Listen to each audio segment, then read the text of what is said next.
देश की ताकत तीनों ही महान, जवान, किसान और जनता महान। चंडीगढ़ सीटीयू भर्ती घोटाला, पेपर दिया सचिन ने, नौकरी कर रहा था नवीन।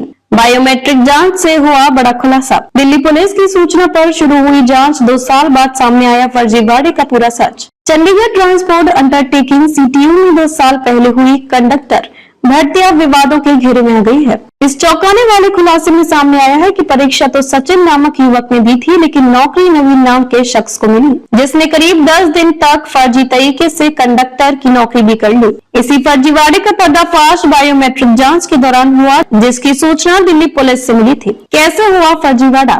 जानकारी के मुताबिक हरियाणा के सोनीपत निवासी नवीन ने सीटीयू कंडक्टर भर्ती परीक्षा में शामिल होने के लिए अपने स्थान पर सचिन नामक युवक को भेजा था। सचिन ने परीक्षा पास की और दस्तावेज सत्यापन के लिए भी खुद ही हाजिर हुआ। चूंकि दस्तावेजों की वेरिफिकेशन के समय बायोमेट्रिक जांच नहीं हुई थी, इसलिए यह फर्जीवाड़ा पकड़ में नहीं आया। नौकरी करने भी पहुंच गया नवीन। सचिन के नाम पर परीक्षा पास करने के बाद जब ज्वाइनिंग का समय आया तो नवीन खुद सीटीयू में बतौर कंडक्टर नौकरी करने पहुंच गया। उसने करीब 10 दिन तक नौकरी भी की, लेकिन तभी विभाग को कुछ संदिग्ध गतिविधियों की भनक लगी। दिल्ली पुलिस की पूछताछ में सामने आया सच। इस मामले की असली पट तब खुली जब दिल्ली पुलिस ने एक अन्य भर्ती घोटाले में आरोपी सचिन को गिरफ्तार किया। पूछताछ के दौरान सचिन ने कबूल किया कि उसने चंडीगढ़ में नवीन के स्थान पर कंडक्टर भर्ती की परीक्षा दी थी। इस सूचना को गंभीरता से लेते हुए दिल्ली पुलिस ने चंडीगढ़ ट्रांसपोर्ट विभाग को जानकारी भेजी। इसके बाद सीटीयू ने वर्ष 2023 में भर्ती हुई सभी कंडक्टरों की बायोमेट्रिक जाँच शुरू करवाई। बायोमेट्रिक जाँच में फंसा नवीन। जाँच के दौरान यह पुख्ता हो गया कि जिस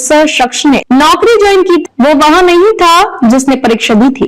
बायोमेट्रिक रिकॉर्ड्स में मेल न खाने पर नवीन को तुरंत गिरफ्तार किया गया। आईपीसी की गंभीर धाराएं लगी इस मामले में सेक्टर 39 थाना पुलिस ने नवीन और सचिन दोनों के खिलाफ आईपीसी की धाराएं 419 छल करके किसी अन्य का स्थान लेना, 420 धोखाधड़ी और 120 भी आपराधिक साजिश के तहत केस दर्ज किया गया है। सीटीयू की व्यवस्था पर उठे सवाल। इस पूरे प्रकरण के बाद चंडीगढ़ ट्रांसपोर्ट विभाग की भर्ती प्रणाली पर गंभीर सवाल खड़े हो रहे हैं। विपक्षी दलों और विभिन्न संगठनों ने मांग की है कि पूरी भर्ती प्रक्रिया की गहन जांच हो और दोषियों को कड़ी सजा मिले। आगे की कार्रवाई क्या होगी? फिलहाल पुलिस इस बात की जांच कर रही है कि क्या इस तरह के और भी फर्जी अभ्यर्थी सीटीयू में भर्ती हुए हैं। विभाग सभी नियुक्तियों को दोबारा जाँच करने की योजना पर विचार कर रहा है। सीटीयू कंडक्टर भर्ती में हुआ यह फर्जीवाड़ा न केवल विभागीय लापरवाही का प्रमाण है, बल्कि देश भर में सरकारी नौकरियों की पारदर्शिता पर भी सवाल खड़े करता है।